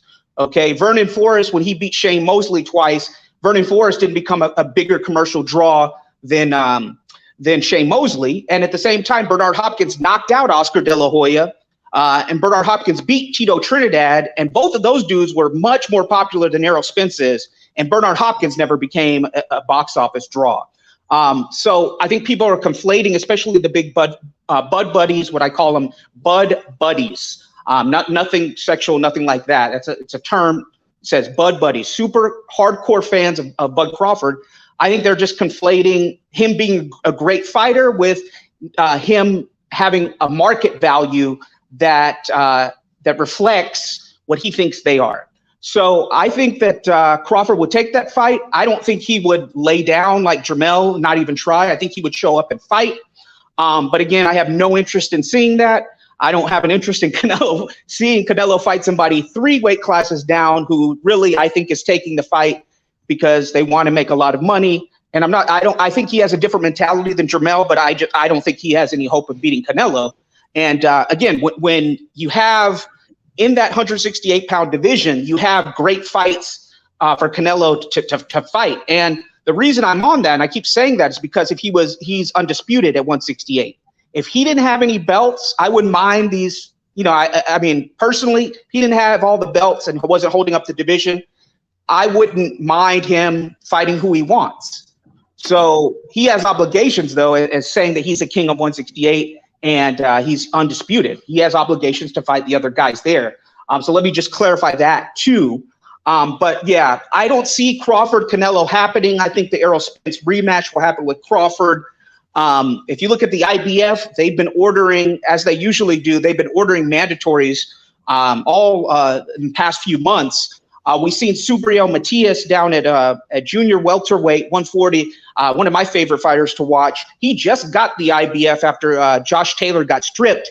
He's already been ordered to fight a mandatory in Ergashev. That's going to be coming up I think next week or next month or this month. Ergashev versus Subriel Matias. And the IBF has been ordering mandatories left and right. So I think that with Canelo, they might order William Skull. He's an undefeated, slick Cuban fighter to be Canelo's next mandatory. And I think they're above the WBC. I think that the IBF was last defended. The mandatory was last defended when Caleb Plant fought Caleb Truax. And I think that took place before the WBC mandatory, which was Avni Yildirim versus Canelo. Correct me if I'm wrong. So I think that I don't want to be long-winded, but I think that I don't see that fight happening, Crawford and Canelo. It makes no sense. Same thing that I said about the Jermell Charlo versus Canelo fight. It's fool's gold. And weight classes exist for a reason. Canelo's acclimated to 168. He was acclimated to 175. And Crawford, I'd rather see him fight the rematch with Errol Spence at 154. Or if he's going to stay at 147 and hold the belts hostage and not fight those guys, I'm against it. Same way I'm against Canelo holding belts hostage. I think that if he's going to hold on to those belts at 147 and not fight Errol Spence, then he needs to fight Jerome Boots Ennis. So that's what I have to say about that. Yeah, I totally agree with that. And here's the thing about that.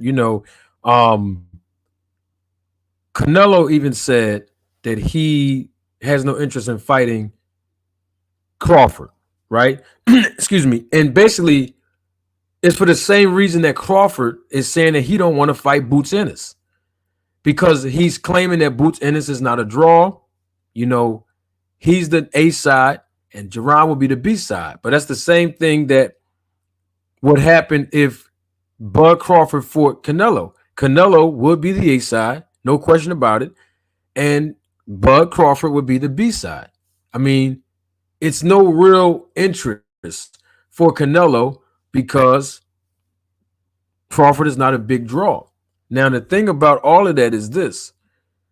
When you look at what's happening, like you talked about the 147-pound division and the belts that Crawford's holding, if he's going to compete at 147, and I said this live and I've said this even on published content before, there's only one fighter that he should be talking about fighting, and that is Jerron Boots Ennis. Okay? No different than what you talked about Canelo holding the belts hostage. It's no point of being a world champion unified and you're not going to defend them. If you're not going to defend them, give them up. I told people before, live and live in color, the other day when we were live on this broadcast, if I was managing Crawford, how I would go about that whole entire situation with regards to Crawford not fighting Boots and the reasons why not fighting Boots. And it's not because, hey, I'm just scared. So it's like, hey, my client is not scared of Boots. However, it is a very, very high risk, and we already made history in the 4-belt era in this division. So I'm not going to recommend that my client pays 12% of his purse to the sanctioning bodies to defend these titles when it don't make no difference. So we're going to vacate the titles, save 12% of our money, save money on our car insurance, and then we're going to move up to 154, and we're going to fulfill our obligation and give Errol Spence the rematch that he's asking for. Very simple. All this jumping up 3 weight classes to 168 to fight Canelo, we're not doing that either.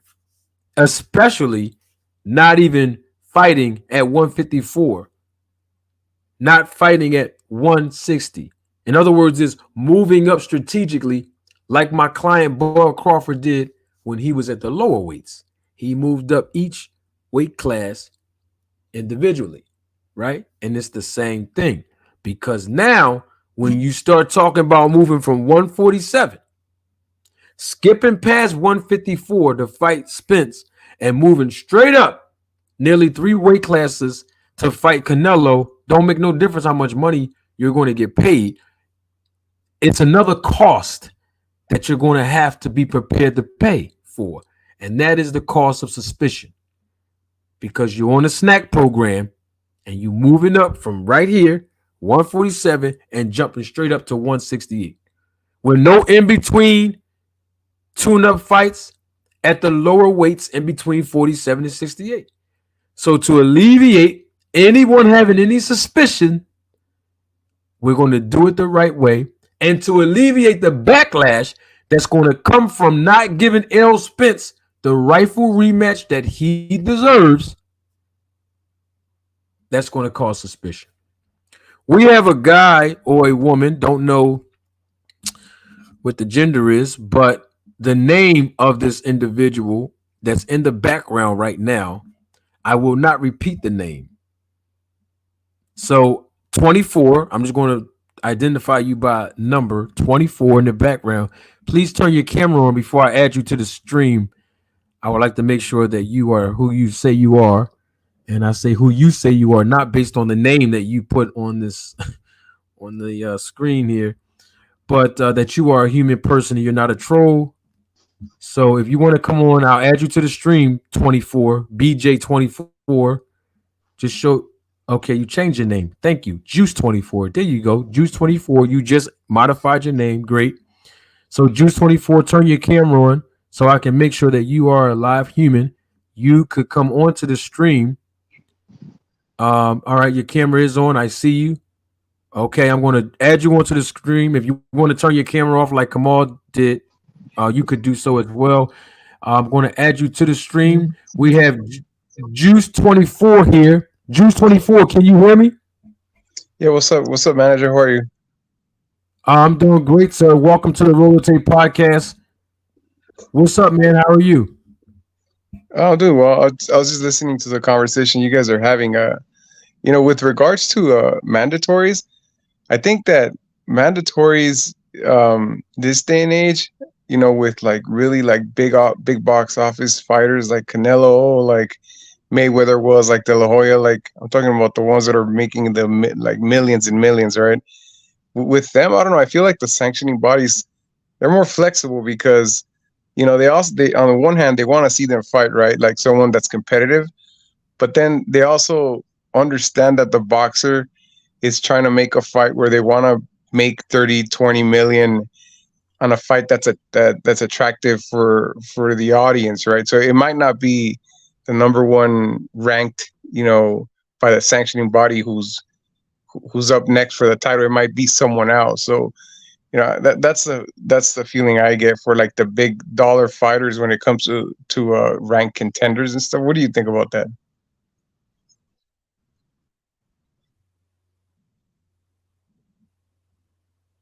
You were going in and out on the last part that you said. Can you say the last part that you said? I was just again? asking, what are your thoughts on that? Like when it comes to like these ranked contenders, like the WC will have a mandatory, but when it comes to like the big box office fighters, they're more flexible with them. Like I don't see them enforcing it as much with them as with like lesser level fighters. Like with Canelo, De La Hoya, Mayweather, I always saw them fighting people outside who was like they're mandatories and stuff, especially Mayweather and De La Hoya. Like there was you always see, oh, this guy's mandatory, but they end up fighting someone else, like Maidana and stuff. He wasn't a mandatory, in that weight class with that title he had. But I wanted to get your thoughts on that when it comes to like the big box office fighters. Like how strict are these sanctioning bodies really? How strict are they with them? Well, it all comes down to business, man. Money talks. I mean, if you can get a world champion, let's use like a Canelo Alvarez. If you can get a world champion like a Canelo Alvarez who is defending a title from your sanctioning body, if you can get him to pay you 3% of his purse to fight Jermell Charlo, somebody you believe that he's going to beat, right? Somebody who's not even in the weight class of 168 pounds. You know he's going to beat him, and he's fighting and challenging a guy who is not even in a weight class. So he's not even going to be penalized. And you know he's going to win anyway. Like I first said, you can keep the money and the belt in-house at the same time. So why would we enforce you to, as a champion, to fight a more competitive fight in the same weight class when we think you're going to lose?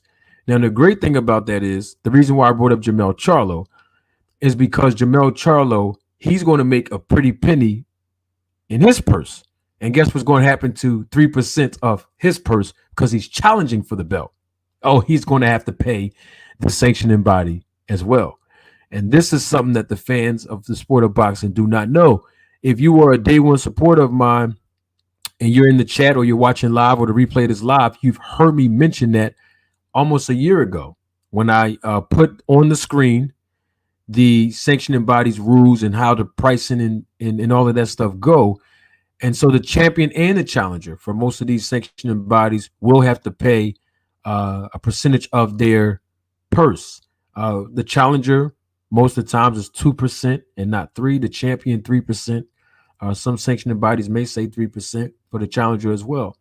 But my point is they're going to receive big money when you have the champion fighting somebody that they know who's going to win, a champion who is fighting someone who can draw a little revenue themselves so that they can take a piece of literally 2% of the challenger's purse.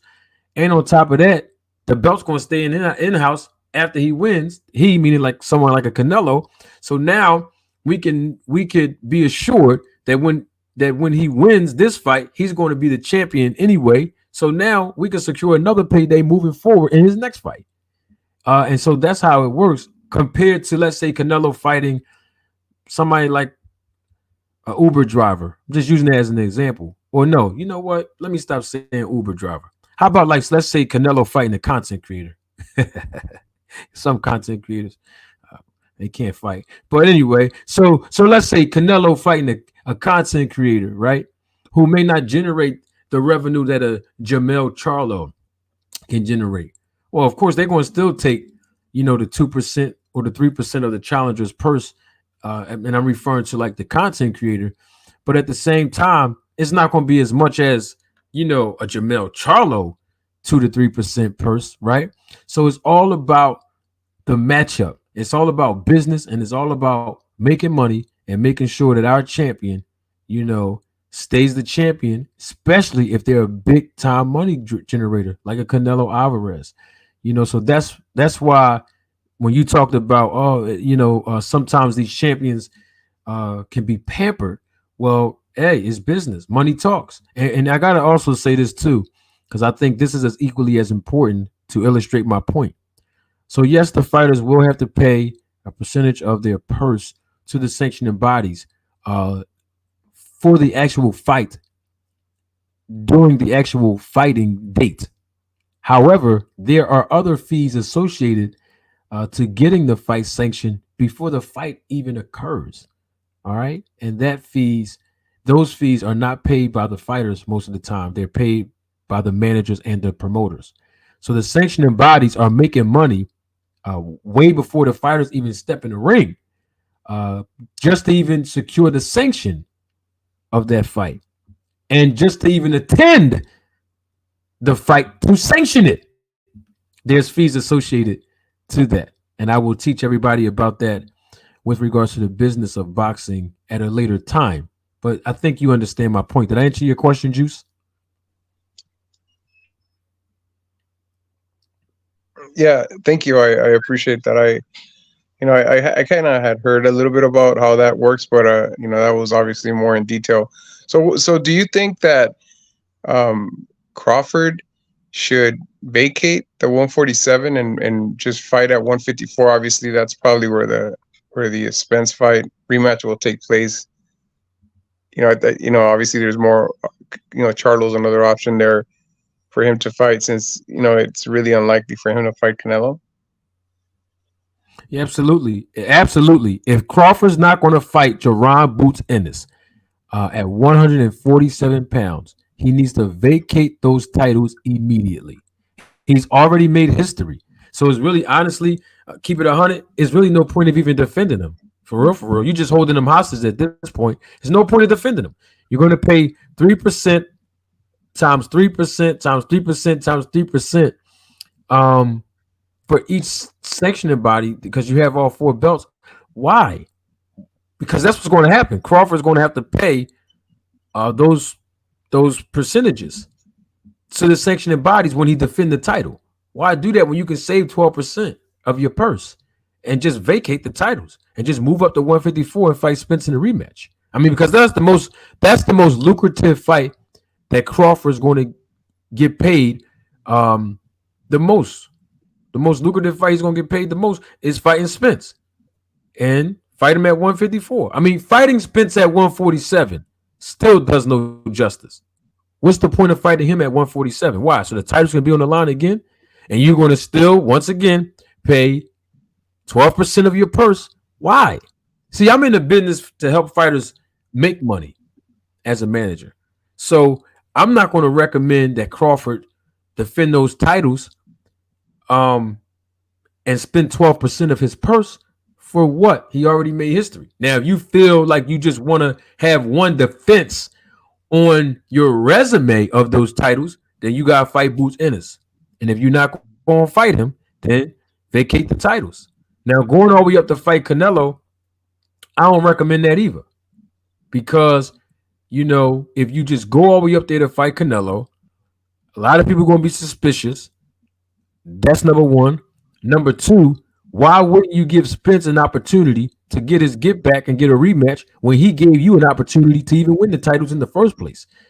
I mean, these are things that Crawford said out of his mouth in the post-fight press conference. He said himself, his words, not mine, he would not have an issue with fighting in the rematch with Spence at 154 because it was hard for him to make weight as well at 147. So keep your word. Don't contradict yourself like you always be doing. Don't gaslight and play mind games. Go on up there and keep your word. Like Spence kept his word, and like Crawford thanked Spence. Thank you for making this fight happen. Okay, great. Now you return the favor as a good moral stand-up citizen. And go ahead and fight Spence. Go ahead and make another big payday. Whether it's going to be a bigger payday than the first one or not, it don't make no difference. It's going to be a big payday. And then we'll see what happens after that. Yeah, that's great. One last thing, I wanted to get your thoughts and also the other guy on the panel. I keep on reading on the chat. A lot of people accusing Canelo of ducking Benavidez. Kind of seems like the case every single time he fights. There's like this new narrative of what he's doing wrong or who he's avoiding or something. In my opinion, and this is just my opinion, right? I don't think Canelo's the type of fighter that's afraid of an opponent. Like, you can tell just by his demeanor. That guy's got some big balls on him. Like, I'm not gonna say anything about Charlo, the way he fought against him, because a lot of people are talking smack about him for running, and this is on both sides of the aisle. I'm not saying any specific following, whether Hispanics or black folks. But at the end of the day, when I see Canelo, I see a guy that has fought difficult fighters. Like, when he first fought Triple G, a lot of people were like, oh, Triple G's knocking people out left and right. And he fought him, controversial fights, good fights, close fights, but he fought him. I don't get the sense that he's the type to duck anyone. I think that in what he says to the news media is that he, when they ask him about this fight or that fight, he says, that's not in my plans. And, in a lot of interviews, he's shared somewhat what his plans are. He wants to hit like milestones in his career to be considered the best Mexican boxer ever. Because there's this thing between him and Chavez going on in the Mexican community, right? Who's better? But I think his plan is to beat more champions. Like, if he beats another 4 or 5 champions, I think he can retire exceeding Mayweather in the number of champions that he beat. I think Mayweather has like, I don't know, like 20 something, 22 or something, 19. I forgot what he was saying the other day in the news. If he does that, that's a milestone. You know, if he fights a guy that, you know, has whatever unified at, you know, whatever weight, and he beats him, that's another milestone. I personally don't think Canelo is ducking anyone. I'm not the biggest Canelo fan, but, you know, I don't know, like, what are your thoughts? You know, a lot of the comments are always like hating on him, like as if he's like a coward or he's afraid of Benavidez. I don't really think he's afraid of Benavidez. I mean, if you look at their styles, I mean, Benavidez's style fits well with what Canelo likes to fight against. You know, come forward, throw a bunch of punches. That's what Benavidez does. Like, perfect target. Like, what would you think? He's really ducking Benavidez?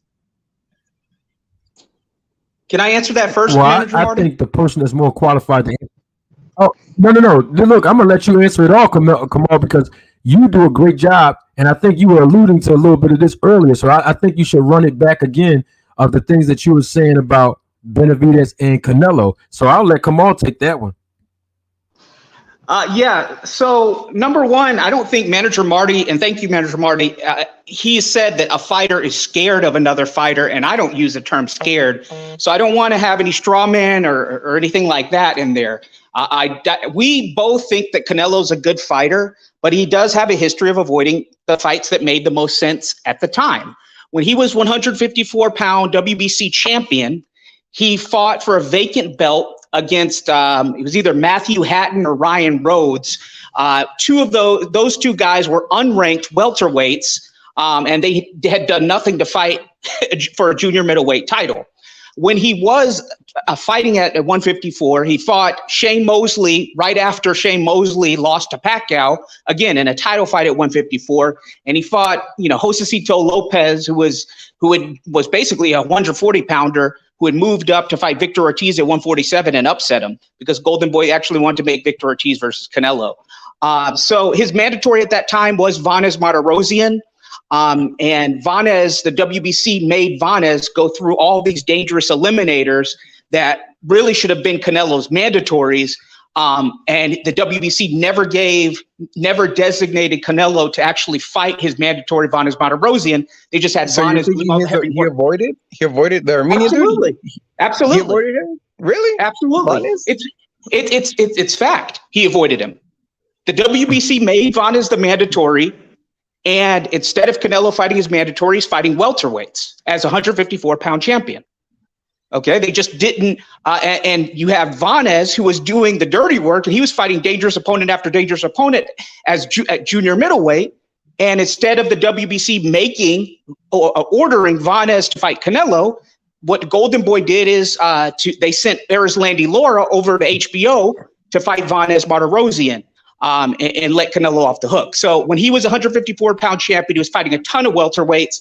Only reason he fought Austin Trout is because Floyd Mayweather told him to. He said, in order for us to fight on pay-per-view and make this viable, you got to actually go beat up Austin Trout, who had beaten Miguel Cotto. I don't think I would have liked to see the Austin Trout rematch because I thought that Trout definitely, if he didn't deserve a draw, I thought he actually edged it against Canelo. We didn't get that. He didn't take the rematch with Erislandy Lara. And you bring up Triple G. When did he fight Triple G? He fought Triple G after Danny Jacobs had made Triple G look mortal. This guy dropped his belt to avoid fighting Triple G when the WBC made the fight. And he had fought Amir Khan, who was basically a 147-pounder. He fought him at 155 for the middleweight belt. That was a joke. So he definitely avoided Triple G initially. And then he fought him only after Danny Jacobs showed that Triple G was mortal, when Danny Jacobs should have been given that fight. In terms of, I thought Danny Jacobs beat Triple G. Okay, he avoided. And what happened when Canelo fought Danny Jacobs, though? I didn't see the fight personally, but that doesn't mean that he You didn't watch that fight? No, I didn't see it. Yeah, he beat him. Like, he dominated well, him. I know the result. I know the result, but that still doesn't take that still doesn't change the fact that Canelo avoided Triple G until Danny Jacobs showed that Triple G was not what corporate media said he was. So, I mean, you can't use that and say what happened with this to negate the fact that he ducked Triple G for a while. Well, I think there's a difference between ducking and fighting the opponent on your terms when you like, in terms of like whether it happens January of the year or like next year. There's a big difference, because if you look at ducking, I think ducking is someone that just avoids fighting someone, period. I mean, nah, that's not ducking. If you're ordered to fight somebody and you get a reasonable offer, and if you're the champion and you drop your belt to avoid that competition, you're ducking. And when you want to compare Floyd and Manny to Canelo, Floyd, really with the exception of 154, he fought his mandatories. He fought Robert Guerrero, which Showtime didn't want us to show. Now, 154, I criticized Floyd because I wanted to see him fight Erislandy Lara, who is his mandatory. I wanted to see him fight Boo Boo Andrade. And I said, if Mayweather's got those 154-pound belts, 2 of them, and he's not fighting 154-pound fighters, he should vacate the belts. Floyd didn't need the belts at that time. Or he should have fought Jermell Charlo, who was his WBC mandatory, and Erislandy Lara, who was his WBA mandatory. So, you know, you can make the argument again, like I made with Jermell Charlo and Tim Tszyu. Jermell ducked Tim Tszyu for whatever reason, whatever you want to say. I'm not saying it's fear. He went up there and he thought that Canelo was a bigger money fight. He took it, and he obviously didn't come to win. So not only did he do that, he ducked Demetrius Andrade. Canelo said his goal was to be undisputed at 160. And he fought everybody at 160 in terms of the belts except Demetrius Andrade, who had the WBO. And then he made this fight that nobody asked for against Rocky Fielding, put a rehydration clause on Rocky Fielding. He only went up to 168 full-time once Benavidez got stripped the second time. There was no talk of Canelo fighting Benavidez. And you can watch the Benavidez interviews. You can see what's going on. Everything that I say matches up. There was no serious effort by Canelo to go for the WBC when Benavidez was champion. He only saw an opening, and he, like a vulture, like a scavenger, he went up there and avoided Benavidez. And he actually petitioned the WBC to make his mandatory challenger his sparring partner, Avni Yildirim, when there were 5 or 6 other guys who petitioned to be the mandatory based off of merit, one of them being David Benavidez. So he ducked Andrade. He ducked the Bivol rematch. Bivol said he'd fight him. He didn't really try to make the Bivol rematch. He ducked Jermell and Jamal when they were at 154. So once Boo Boo gets stripped of the WBO at junior middleweight, Canelo doesn't have any qualms or doesn't try to fight Boo Boo, who was the 154-pound WBO champion, and Canelo was number 1 in the rankings. He didn't come down to fight Boo Boo at 154. Okay, so once he gets stripped and we get Liam Smith, I call him Vegan Smith, who Bad Left Hook termed the worst titleist in all boxing. When Jermell was at 154, Jamal was at 154, and Lara for the rematch, they were the other belt holders. Canelo comes down all of a sudden and he fights the worst guy in there in the division of 154. So the fights to make were at the time either against Jamal or Jermell or the Lara rematch, and he fights the weakest competition and then vacates as soon as he wins the belt. So again, you know, he's undisputed champion, and this is the same standard. My standards are the same, man. It's the same standards for Devin Haney, who's holding those belts hostage, in my opinion, 135. He should vacate those. It's the same for Crawford. It's the same thing for Canelo. Canelo has ducked a number of fighters, and he even lied and said, "Hey, we sent Bivol's Better BF's team an offer, and we never heard back from him." And Better BF said, "We never got an offer from you." So you can make the case that he ducked Better BF too. You know, he's fought guys off of short camps, fought Kovalev off of a short layoff and a war with Anthony Yard. When Bivol and Beterbiev were the easier matches to make. So Canelo has a history of disadvantageous actions against opposition, whether it means fighting smaller guys, or if you go up trying to put ridiculous rehydration clauses, fighting them off a short camp, things like that. You know, so the history, the proof is in the pudding. I mean, there's a number of guys Canelo ducked. It doesn't matter if you duck the reason for you ducking them. You duck somebody regardless, just like Jermell Charlo ducked Tim Tszyu. Well, you know, I agree with the fact that when they're on top and they're the big cash cows, they tend to have their way when it comes to making fights, and that's not exclusive to Canelo. I mean, if you look at, like you said, Mayweather and other boxers, it's been that way. Even De La Hoya was like that too. I mean, they have the say in terms of who they fight. De La Hoya fought everybody. De La Hoya was my guy, bro. De La Hoya was my guy. I was a fan of his when I watched the 1992 Barcelona Olympics, and they showed that he made his mom, who died of cancer, a promise that he was going to win gold. De La Hoya fought everybody. He put himself in all kind of disadvantageous situations. He fought Bernard Hopkins when he didn't need to fight him. He drained himself to fight Manny Pacquiao. De La Hoya fought every single body, that he could. He didn't make a promise to his mom. He actually went back and retracted that. If you look at the videos.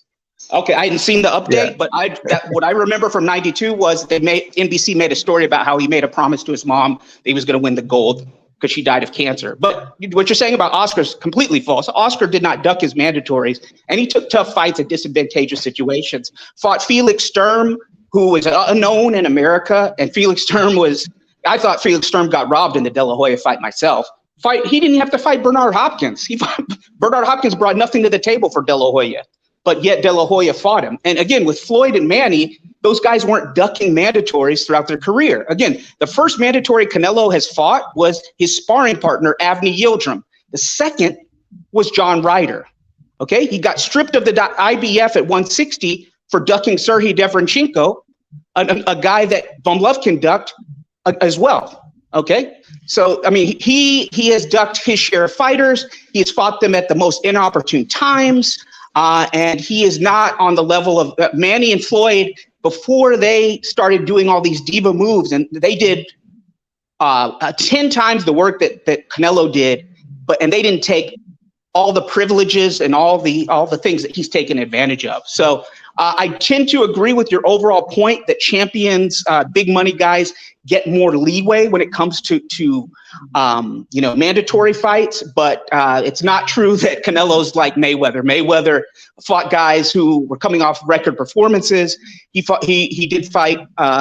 He didn't drop his belts or get stripped of his belts for ducking mandatories, and even the welterweight division, he fought his mandatories.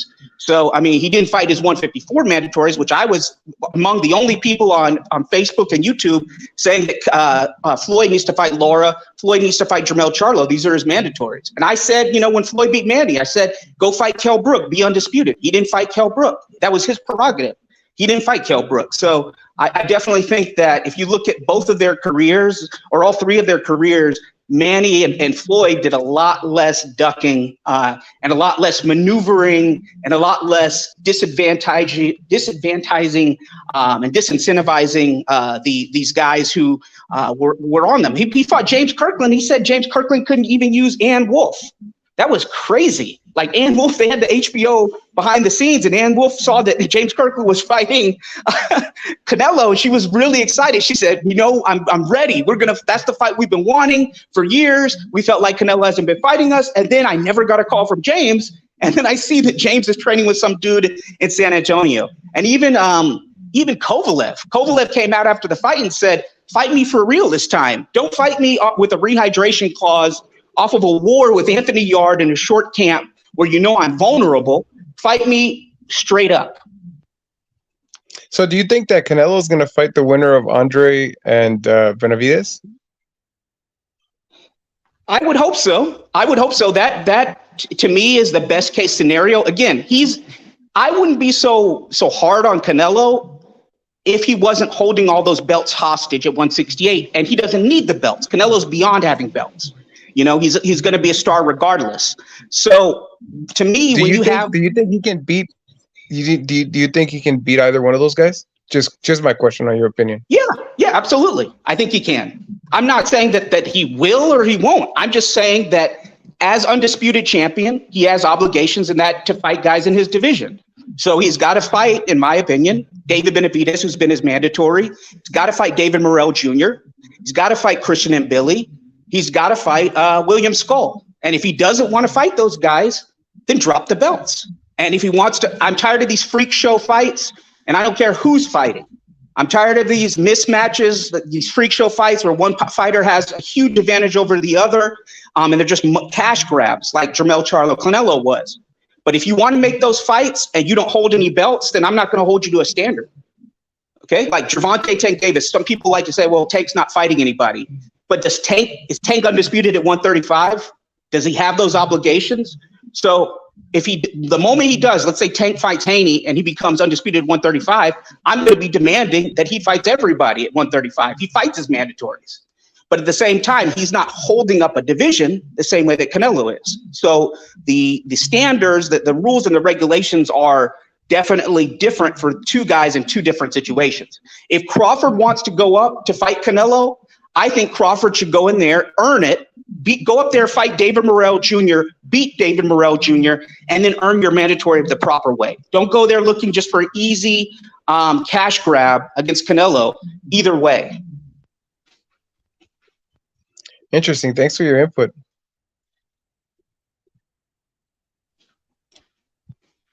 Manager Marty, do you have anything to say to that? Man, let me tell y'all, man, I don't have nothing to say about man, y'all both brought up some interesting points. Of course, you always do, Kamal. I mean, my thing is this. For that last question of yes, I'm going to tell you like this. Canelo needs to fight the winner of this fight. It's going to be very easy business-wise to make this fight happen because the fight is definitely going to be broadcasted on Showtime.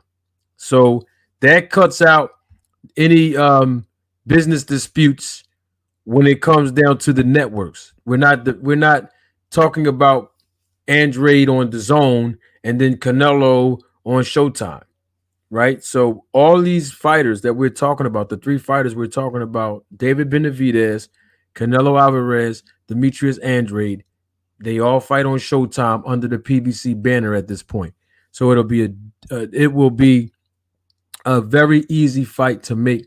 But yes, I would agree that the winner of this fight between Demetrius Andrade and David Benavidez deserve a title shot at Canelo at 168 pounds. Absolutely, no question about it. I mean, let's say Andrade beats David Benavidez. Well, what's next for him? He's already been on the undercard of a pay-per-view with Tank Davis, and now he's headlining a pay-per-view with David Benavidez. So it don't get no smoother than that for his career. The next thing that should happen after that, since he's already in a headlining position, is he need to go and headline another pay-per-view. Why not do it with Canelo Alvarez? Same thing with David Benavidez. David Benavidez. He's been on the headlining his own pay-per-view, right? A couple months ago, back in March, when he fought Caleb Plant. Okay, what's next for him? To fight on the undercard of pay-per-view? That's not going to happen. That's not how business works here in boxing. So the next thing that should happen for David Benavidez, he needs the headline. This will be his third headline on pay-per-view. He's done it with Caleb Plant. The next thing that happened was this fight, him and Demetrius Andrade. So the next thing that should happen for David Benavidez is he's fought on a couple of undercards on pay-per-view. So the next thing that should happen for him is the same thing that should happen for Demetrius Andrade next, and that is headlining another pay-per-view, and it has to be for the belts. Why not Canelo Alvarez? And I know for a fact that PBC has projected that when they signed Canelo. I mean, it just makes business sense. You know, let me share this too with the audience. When it comes down to boxing and managers and promoters signing fighters, we don't do this with the hopes of our fighter just fighting one big fight and then everything dissipates and then it's over. No, you're being signed because we have so many plans for you in the near and even late future. We're not doing this just for one fight. So I believe that when PBC signed Canelo, they did that with the hopes of, okay, Canelo, we're going to give you something smooth and easy first, or easier. Let me just say easier. And then the next thing is you're going to fight Godzilla too.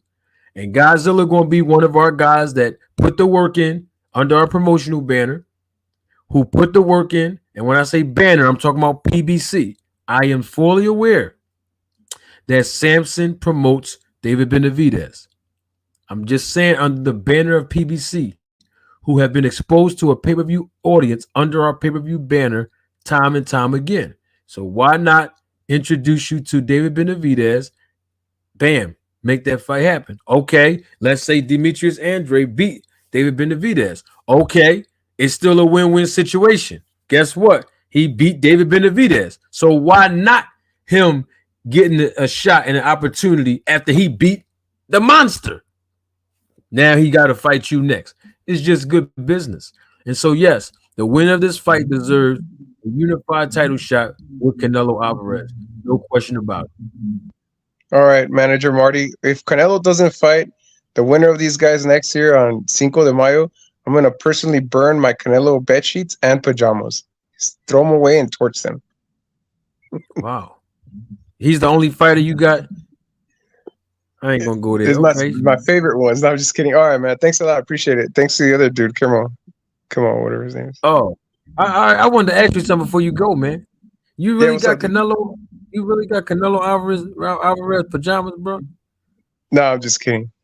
Oh, okay, all right. I just inquiring minds will want to know that in the chat. You know, that's why I want to ask you that. Oh, okay. You know, all right. Cool. I love boxing. So like, I don't have like a favorite that Canelo is my favorite. I love the way Mayweather fought. There's a whole bunch of, you know, boxers that I've followed, that, you know, Puerto Rican boxers, Mexican boxers, African American boxers that I've enjoyed. Like I'm not particular. I think that what I see in a lot of comments this day and age is like, you have a Mexican fighter that fights a black fighter, and then like you see all this shit about people making it racial, dude. Like it's like so racial, when in fact it doesn't matter whether, you know, I've put money on and rooted for African American fighters over Cuban fighters. My dad's Cuban. Many times, or Mexican fighters. If it's a fighter that I like, how he fights, how he behaves in and outside the ring, you know, that's my opinion. But you know, I see a lot of comments on like, yeah, you know what? It's a good thing for boxing to have Canelo in boxing. You know, I'm talking about for people that make money in the industry. He's a good thing because he brings a lot of bias. Now, who he fights and when he fights, there's a whole bunch of politics there, you know, as you guys are always saying, obviously we're talking about, but in my opinion, I like the sport. I would wish for him to fight Benavidez like now, like fight him now, because in my opinion, the whole, you know, whether he's pushing the fight off so that Benavidez can't make the 168 or not, that's an argument I hear people saying. In my opinion, if I had to put money on it, I think Canelo beats Benavidez. When it comes to boxing, all the BS to the side about the politics, I think he beats them. Benavidez has the style that favors Canelo, and Canelo, without a hand injury, I would put my money on Canelo. That's just my opinion, and that's what I love about boxing, that each one of us can make that determination. Like, who's your favorite? Who do you bet on, and who are you following? Doesn't necessarily mean that the other guy is a horrible fighter. It's just I personally think he would beat him. Cool. There's nothing wrong with that, brother. That's why we open up the panel for everybody to, you know, express their own perspectives, man. That's what's up, man. I appreciate you coming on as well, man. You got it, man. Thank you. Kamal, we've been running 2 hours. This was a pretty good show. And you know what, Kamal? We got to do this again. We basically put this thing together, unscripted, live and living color. You did a wonderful job, as always, Kamal. You always do a wonderful job, brother. Appreciate your support, man. I look forward to you coming back. I'm trying to see if we're going to go live again tomorrow. We shall see. 30 seconds, Kamal. Close us out, man. Give us your last words. Thank you, Manager Marty. Always a pleasure being on with you, man. You're so knowledgeable. You've taught me so much about the business of boxing, from when I saw you on YSM Sports Videos for the first time to now, where you have your own growing brand and channel. Again, Manager Marty and I are not race fans. We're not someone cheering for somebody because they're affiliated with certain networks or anything like that. We have the same standards regardless of who the fighter is. And and just because we say that somebody's ducking someone, it doesn't mean that we think the person they're ducking is going to beat them or they're scared of them. I think those are red herrings and straw man arguments. We have the same standards for each and every person, whether it be Terrence Crawford, Devin Haney, Canelo Alvarez, especially when it comes to the belts. You know, a lot of these guys, speaking of Canelo, some of these guys rather don't need to have the belts to have commercial success. So they can drop the belts. They're beyond the belts. So, I mean, again, with these standards, it's more to do with the belts and letting guys who need the prestige of being a champion, like a David Morrell Jr. or like a David Benavidez or a William Skull or a Christian and Billy, to get their shine, to get their opportunity, or a Frank Martin in that case, you know? So that's all I've got to say regarding that. Hopefully we'll get some more of these fights confirmed with the PBC. I know Subriel Matias is fighting. Very dangerous fighter that the IBF ordered him to fight in Ergashev, guy from Tajikistan or Uzbekistan. And then we also got Danny Garcia fighting Arislandi Lara coming up. Hopefully the PBC announces that. And then Stanionis and everybody else. So thanks for the time. I will talk to you soon. All right, you got it. Kamal, thank you very much. Thank you for helping me close out the show. Everybody tune in live and live in color. We're going to try to see if we're going to do it again tomorrow. Listen, we're going to keep going live because I know what you want. You want education. I know what you want. You want entertainment. We have it both here, and we're going to give it to you. And here's the thing. The thing about it is this. Everybody deserves an opportunity to express their opinion and perspective. Right? Irregardless of whether we agree or not. It should not be a space where, you know, someone's being criticized because they have an opinion. All right? So this is the platform where we're all inclusive. That's why we do our Town Watch check-in. I'm doing way too much talking. Tune in live and live in color on another episode of Roll the Tape Podcast, probably tomorrow. But I will guarantee you Monday. Listen, tomorrow, I'm going to try to see if we're going to do live again tomorrow. But I will tell you this. Tune in live on Monday. Tune in live tomorrow too. But definitely on Monday. Definitely on Monday. Have a special guest that's going to be joining us live and live in color here on Monday. You all know who Alicia Baumgardner is. I'm sure you all do. She's a world champion. And her promoter, oh yes, my main man, Pots and Pans, he will be here Monday. We're going to have him live and live in color, an exclusive interview.